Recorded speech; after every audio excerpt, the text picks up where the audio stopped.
যাচ্ছি আমরা? বলে দাও। আমরা যাচ্ছি রিয়েল আদিবাসী গার্ল খুঁজতে। আচ্ছা, তাই না? তাই না? একদম। বলা যাবে না।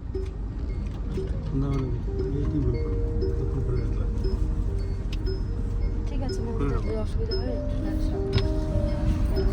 কোথায় যাচ্ছ? কোথায় যাচ্ছ? আমরা ঘুরতে না আদিবাসী গার্ল খুঁজতে।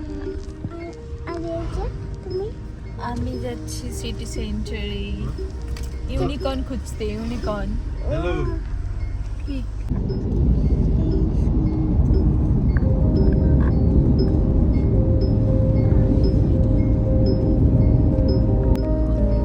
বাবা আর কতক্ষণ বসাবো? বৃষ্টি পড়ছে। আচ্ছা অর্পিতা বলে নাও। না গান ফান নষ্ট হয়ে যাবে তো চলো ওর সাথে দেখা করি, দেখি কেমন লাগে। চলো হ্যালো, আমরা প্রীতির বাড়ির একদম কাছে। ও বাবা, সবাই সবাই এখানকার? আমার সাথে সবার পরিচয় হয়ে গেছে। এখন আমি সবার বাড়িতে গিয়ে দুপুরে লাঞ্চ করে আসবো, রাত্রে ডিনার করে আসবো। একদম। তোমার চাপ নেই। না, আমি অনেক পরে জানতে পারি, মানে ওর যে ডান্স ক্লাস আছে সেটা মানে আমার নজরে ছিল না। আমি না ওর ভিডিওতে দেখলাম, তুমি ভিডিওতে বলছো বলে। বলেছিলাম, হ্যাঁ সবাই আসে, সবাই আসে, এখানে বসে পড়া। প্রীতির বাড়িতে পৌঁছে গেছি। প্রীতির সব স্টুডেন্ট। হ্যালো, এই যে ছোট স্টুডেন্ট। আর এই যে এদিকে আমাদের প্রীতি ম্যাডাম। প্রীতি ম্যাডামের তুমি কে হও? আমি মা। মা। এই যে আমাদের মানে মানে কি বলবো, মারাই তো সবথেকে বেশি গর্বিত মা, গর্বিত মা। মেয়েদের এই সাকসেসে। তো চলো আজকে আমরা বসি এবং প্রীতির সাথে অনেক আলোচনা করা যাচ্ছে। বিকাশ দেববার। তো ওই দুজন ছিলেন আমাদের লিড করতেন, একটা সংস্থা তৈরি করেছিলেন। তো ওখানেই আমরা কাজ করতাম, হিউম্যান ট্রাফিকিং, চাইল্ড রাইটস বা আদার্স অনেক কিছু কাজ করতাম, এডুকেশন এগুলো। তো এই tata institute of social science ওইদিকে যাবো? হ্যাঁ কেন? ঠিক ছিল। ঠিক ছিল না, অন্ধকারে ভিডিও করছো। তুমি পিছনে পড়ে গেছো। তুমি একটু এদিকে চাপো। না ঠিকই ছিল, বসো বসো। এখানে বসো। না না, এখানে বসুন, তাহলে ভিডিও করতে এইভাবে বসুন। এটা শুধু অল্প একটুখানি যাবে। হিউম্যান ট্রাফিকিং ওই মানে সংস্থাতে আমি যুক্ত হলাম। প্রথম যুক্ত হয়েছিলাম এনভায়রনমেন্ট নিয়ে কাজ করে একটা সংস্থা, সেখানে যুক্ত হলাম। সেখান থেকে জানতে পারলাম যে ওখানে এইভাবে কাজ করে। সেখানে আবার মেম্বারশিপ নিলাম, আমি আর আমার বান্ধবীরা অনেকেই ছিল। তো সেখান থেকে কিছুদিন কাজ করার পর আমরা 1 বছরে 9-এ তারা বাড়িতে ফিরে আসছে। তার মধ্যে এমনও হয়েছে মানে সেটা তো দাদাদের হাত ধরে, কিন্তু আমরা যেরকম স্কুলে যেতাম বা হচ্ছে কোথাও যেতাম না, আমাদের একটা মাথায় না থট চলে এসেছে যে হিউম্যান ট্রাফিকিং মানে মানুষের মুখ দেখে না বোঝা যেত যে ওরা ভালো কি খারাপ, মানে এটা আমাদের একটা ইস্যু হয়ে গেছিলো। তো রাস্তাঘাটে আমরা যাতায়াত করতে করতে আমরা নিজেরাও মানে ওরকম ট্রাফিকারদের ধরেছি, পুলিশের হাতে ধরিয়েছি। প্লাস আমি নিজেও এরকম ধরিয়েছি, শিলিগুড়ির থেকে কিছু মেয়েদেরকে ফিরিয়ে নিয়ে আসা এরকমও করেছি। তো সেখানে সেরকমই কাজ হতো। তো আমরা কাজ করেছি দেশেতে 6-7 বছর কাজ করেছি। তারপরে ওখান থেকে যেহেতু বন্ধ হয়ে গেছে, কেউ সময় দিতে পারছিল না, আর আমরা কাঁচা ছিলাম। তো সেখানে আমাদের বলেছিল যে করতে, কিন্তু ওভাবে করাটা আমাদের পক্ষে সম্ভব ছিল না। এটা আমি যখন এখন করছি, গিয়ে গিয়ে বাড়িতে বাড়িতে গিয়ে জিজ্ঞেস করছি বা আমি অ্যাওয়ারনেস প্রোগ্রামগুলো করছি, সেটা সম্ভব কারণ হচ্ছে আমি আমার খুশি মতো করছি। আর সেখানে গেলে একটা আমার রুলস অ্যান্ড রেগুলেশন মেনে নিতে হতো, বা আদার যেরকম গ্রেডিং মানুষ আছে তাদের সাথে সবসময় যোগাযোগ করতে হতো। আমি তো একজন স্টুডেন্ট ছিলাম, সেই ক্ষেত্রে আমি যখন এই যে স্যানিটারি ন্যাপকিন নিয়ে কাজ করা শুরু করেছি, তখন থেকে আমি এই যে অ্যাওয়ারনেস প্রোগ্রাম করি, স্বাস্থ্য নিয়ে যে প্রোগ্রামটা করি, মিনিস্ট্রাল হাইজিন, তার সাথে সাথে হিউম্যান ট্রাফিকিং নিয়েও আমি নিজে সচেতন করি। মানে একসাথে দুটোই হয়ে যাচ্ছে। যেমন বাল্যবিবাহ আটকানো। তোমার কি মনে হয় হিউম্যান ট্রাফিকিং এর ব্যাপার থেকে মানে আরো বাড়ছে, দিন দিন বাড়ছে নাকি? দিন দিন বাড়ছে, কিন্তু আমরা অতটাও এখন শুনতে পাই না। এখন হচ্ছে কি এবারে ধামাচাপা হয়েছে, সেটা আমরা যদি কিছু করতেও চাই আমাদেরকে আটকে পারবে না। তো সেটা সম্ভব হয়ে ওঠে না অনেক সময়। যদি আমার নিজের জেদে যদি করি সেটা তো আলাদা ব্যাপার, আর আমি নিজের জেদেই অনেক কিছু করি। আর শুনেছিলাম তোমার পেছনে গানই রয়েছে। হ্যাঁ, গান রয়েছিল, গান কিডন্যাপ করার জন্য অনেক ঘটনা আছে এরকম। তার সব থেকে বড় ঘটনা তুলে ধরেছে। তো এরকমই আর কি। এখনো করে যাচ্ছি। এটা নয় যে আমাদের খালি গ্রামে গঞ্জে বা চা বাগানে হচ্ছে, এটা কিন্তু এখন সমাজে হচ্ছে। আমি তো ধূপগুড়িতে দেখলাম বাঙালি পরিবার থেকে ধরলো, পরশু দিনই একটা নিউজ, ধূপগুড়ি চ্যানেলের নিউজ দেখলাম।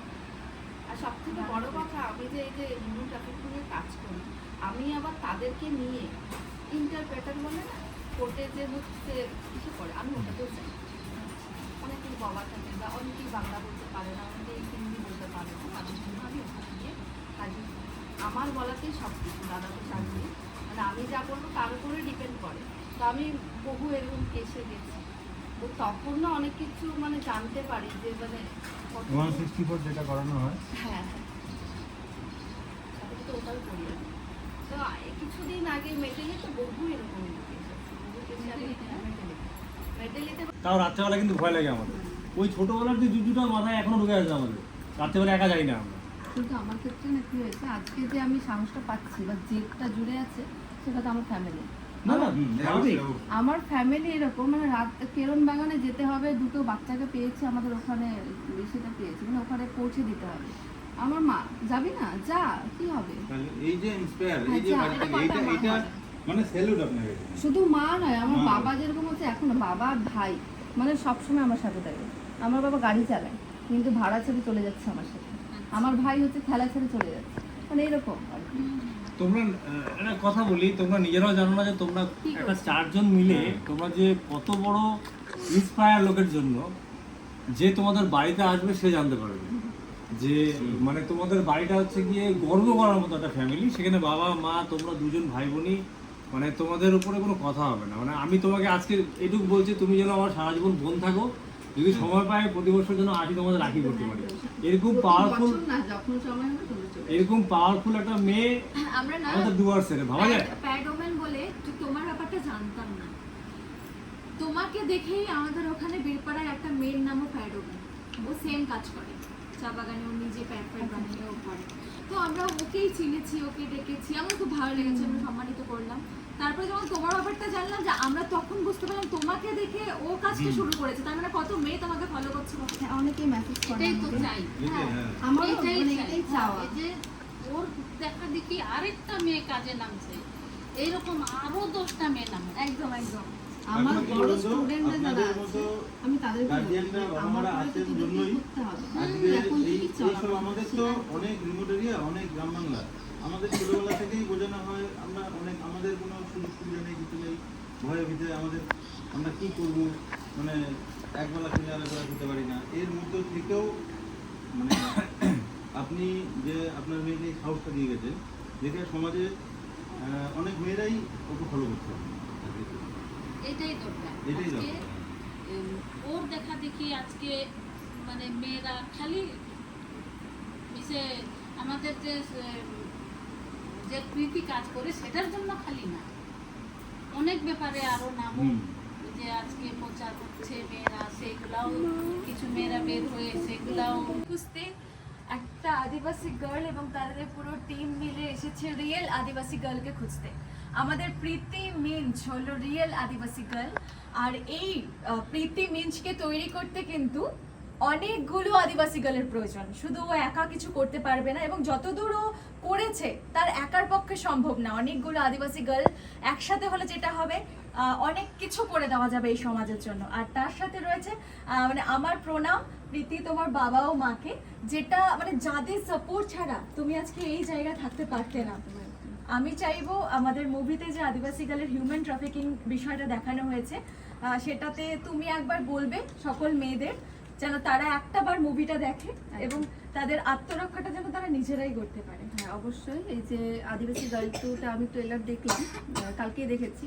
তো আমি যেহেতু ফিল্ডে গিয়ে কাজ করি, তো হিউম্যান ট্রাফিকিংটা কতটা যে বেড়ে যাচ্ছে সেটা মানে ধারণার বাইরে, শুধু ডুয়ার্সে নয় বাইরেও তাই। তো আমরা অনেক সময় কি করি যে হচ্ছে আমরা ফিল্ডে গিয়ে কাজ করি, তো আমরা বুঝতে হয়তো অতটা পারি না। তো এই যে সিনেমাটা দেখলে হয়তো আশা করি সবার মনে ছুঁয়ে যাবে, এটা সবাই দেখুক এবং সব মেয়েরা এগিয়ে আসুক, নিজে লড়ুক, যখনই বিপদে পড়বে তখনই নিজের সেফটিটা নিজে করুক, এটাই চাই। এবং সবাই মিলে যাতে এই আদিবাসী গার্লটা দেখুক। আর আমরাও এটা চাই যে প্রীতির যে বিষয়ে প্রবলেম হচ্ছে, মানে তুমি সাপোর্ট পাচ্ছ না, হেল্প পাচ্ছ না, যদি কোনো সময় তোমার কোনো কাজে আমরা আমাদের আদিবাসী গার্লের টিম লাগতে পারি অবশ্যই কিন্তু জানাবে, এতটুকু বলছি। একদম একদম জানাবো। আমাদের প্রোডিউসার ম্যাম ওকে সম্মানিত করবে।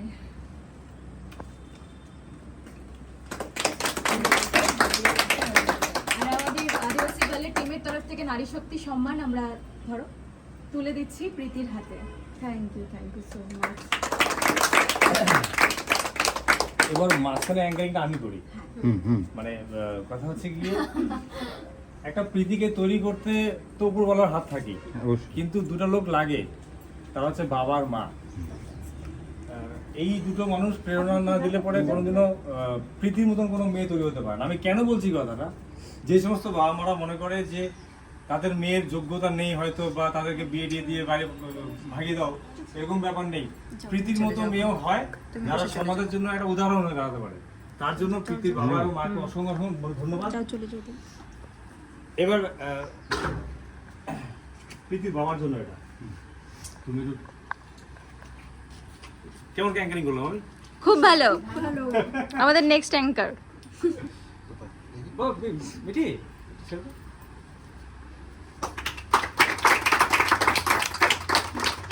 কারণ বাবা মা ছাড়া কখনোই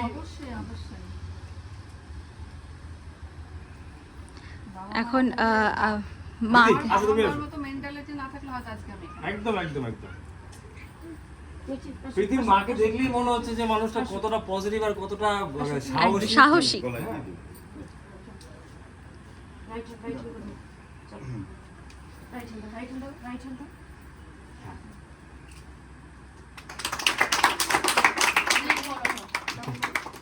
অনেক বড় হয়। এটা আমার হাত থেকে দিলাম।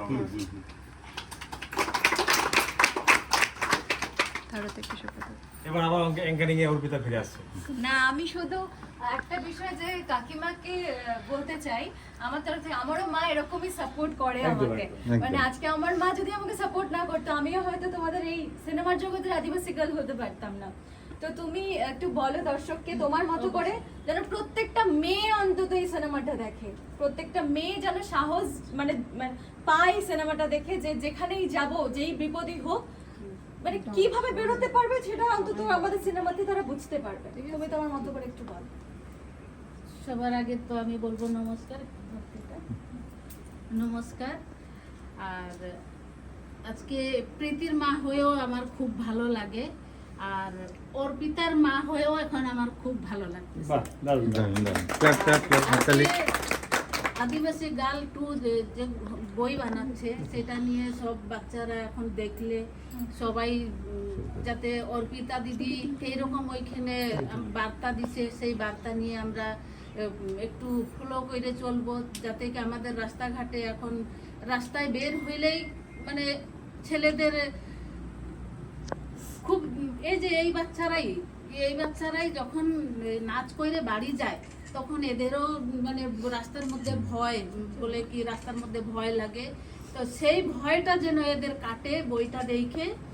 আর অর্পিতাকে বলবো অনেক বড় হোক, আরো বড় জায়গায় যা, আশীর্বাদ করো। অনেক বড় জায়গায় যা। আমাদের এই মুভিটা কিন্তু শুধুমাত্র এটাই নয় যে মেয়েরাই দেখবে, ছেলেরাও দেখতে পারো তোমরা।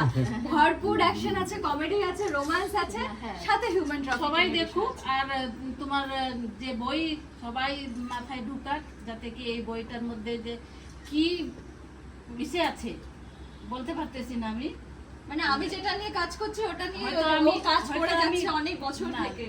যদি বইটা একটু যদি আমি দেখে থাকতাম তাহলে বলতে দেখবে পারতাম। তো ফার্স্ট না, যখন ট্রেলার স্টার্ট যদি হবে। আজকে দেখে ও, থাকি, আচ্ছা, আমি আচ্ছা। বলতে পারতাম আজকে তো প্রীতি, বিষয়টা। আমি দেখিয়ে দেবো।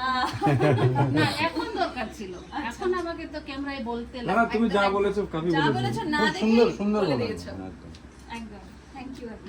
মমিতা চলে আসো, একটু তোমার ফুটেজ নিয়ে নিই। তুমি ঢোকো না। হ্যাঁ, এবার একটু এই সেম ওটা মুসলিম ফ্যামিলিতে ও জন্ম হয়েছে, ও একজন বক্সার কিন্তু। আচ্ছা। হ্যাঁ, আর ওর বাড়ি হান্টাপাড়াতে। এই সেম এরকমই ফ্যামিলির মধ্যে প্রচুর লড়াই, আসলে ওকে একটু ফেস করতে হয়। ও শুধু সমাজের মানে শুধু বাড়িতে না, সমাজের লড়াই। আমি তার তোমাকে মাঝখানে ও একটু আটকাচ্ছি, ওর 25টা সে আছে, ট্রফি আছে ন্যাশনাল। হ্যাঁ, মানে এরকম মেয়েরাই গর্ব করার মতন হয়, আর এইরকম বাবা মাই চাই। আজকে আজকে এদেরকে দেখে এই যে এতগুলা মেয়ে আছে সবাই এদেরকে দেখে উৎসাহ করবে এরা, না আমরাও এইভাবেই হব। আছে এর ভিতরে প্রীতির বাচ্চাদেরও এই দিদির মতন হব চেষ্টায় আছে একদম।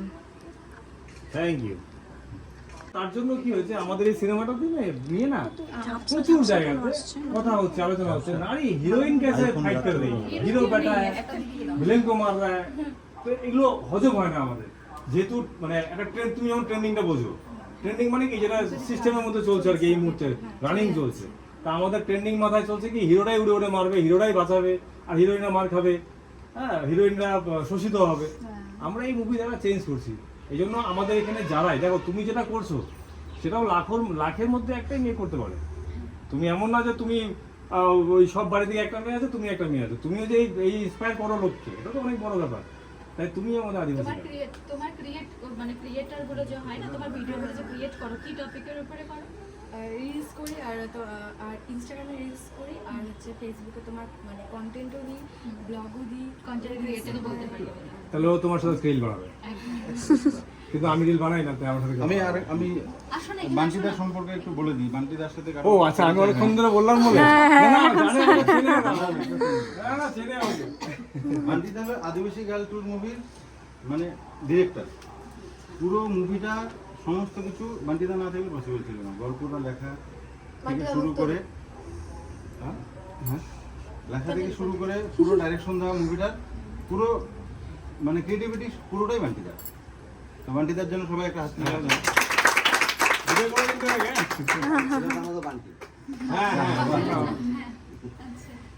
আদিবাসী গার্ল মুভিটা, গার্ল টু না, আদিবাসী গার্ল টু মুভিটা যাতে প্রত্যেকেই দেখে, তোমার বার্তাটা যাতে সবার কাছে পৌঁছায়, এটাই কামনা করি। আর আমরা যাতে, আমি যাতে সব স্টুডেন্টকে নিয়ে গিয়ে দেখতে পাই। একদম একদম খুব গর্ব হচ্ছে যে বাঙালি হয়ে আমাদের কাছে যেটা তুমি বলছো। এই যে ভালো একটা কথা বলেছে এতক্ষণে, আমি তোমাকে বলছি এটা নিয়ে আমাকে কত কথা শুনতে হয় তুমি জানো। আমরা লড়ে যাচ্ছি, এই চোখের জলটা এটা খুব দামি, এটা থ্যাংক ইউ সিস্টার। আমরা লড়ে যাচ্ছি আজকে আদিবাসী, শুধু আদিবাসী সমাজে আমি বলবো না, প্রত্যেকটা মেয়ে আমরা কষ্টে আছি, সেফ না। হ্যাঁ, এতে অনেকে মনে করে আমাদের একটা আদিবাসী সমাজে একটা বাঙালি মেয়েকে আমরা মানতে পারছি না, হয়তো আমাদের সমাজটাকে তো সে কবজা করার জন্য এসেছে, বাট এটা না, এটা কোনো কথাই না। আজকে তোমাকে দেখে আমাদের আদিবাসী মেয়েরা যারা আছে, মহিলারা যারা আছে, যারা আমাদের বোনেরা, তারা কিন্তু আগাচ্ছে। আজকে এত কন্টেন্ট ক্রিয়েটার কিন্তু তৈরি হয়েছে এখন নতুন করে, সেটা হচ্ছে অর্পিতা দাসের জন্য। এটা সত্যি কথা। আর শুধু আদিবাসী না, এখন সবাই তোমাকে দেখে সত্যি সবাই হচ্ছে। মানে আমার খুব গর্ব হচ্ছে এটা, যে না আমরা যেটা করতে পারিনি, যেটা আমরা তুলে ধরতে পারিনি, সেটা তুমি দেখাচ্ছ। আমরা যেটা গর্ব, এটা না যে কাস্ট আমাদের, আমরা সবাই হিন্দু, আমরা আমাদের কোনো জাতপাত কিছু নেই। এখানে যে আমাদের জন্য কাজ করছে তাদেরকে ইন্সপায়ার করা বা তাদেরকে দেখে আমরা অনুপ্রেরণা হব, এটাই কিন্তু আমাদের একটা করা উচিত। এই কথাটাই আমি এতদিন সবাইকে বলতে চেয়েছিলাম কিন্তু বলতে পারিনি। আজকে ওর মুখ থেকে তোমরা সবাই শুনলে, এটাই আমার সব কিছু কথার উত্তর দেওয়া হয়ে গেল সবাইকে। Thank you. আর আমাদের এখানে রয়েছে আমার সাথে রয়েছে মলি দাস, ইনস্টা কুইন। ও ভাবতে পারেনি আজকে আমার সাথে দেখা হয়েছে, কালকে দেখেছি কিন্তু আমি স্বপ্ন দেখেছি যে আজকে ওর সাথে আমার দেখা হবে। কালকে আমি তোমাকে দেখেছি। আচ্ছা প্রোগ্রামে। হ্যাঁ, তো মানে ও কন্টেন্ট ক্রিয়েটার, এবং শুধু আমাদের মুভিটা নারী শক্তির উপরে বলে এটা নয় যে শুধু মারপিটই হবে সেখানে কিন্তু নারীদের সব রকম শক্তি আমরা বোঝাতে চেয়েছি। নারী মানে সব পারে, আর ও আজকে কন্টেন্ট ক্রিয়েটার, ও যেটা করছে সবাই সেটা করতে পারে না। তাই তোমার জন্য আমাদের আদিবাসী গার্ল টিমের তরফ থেকে এই সম্মানটা। Thank you.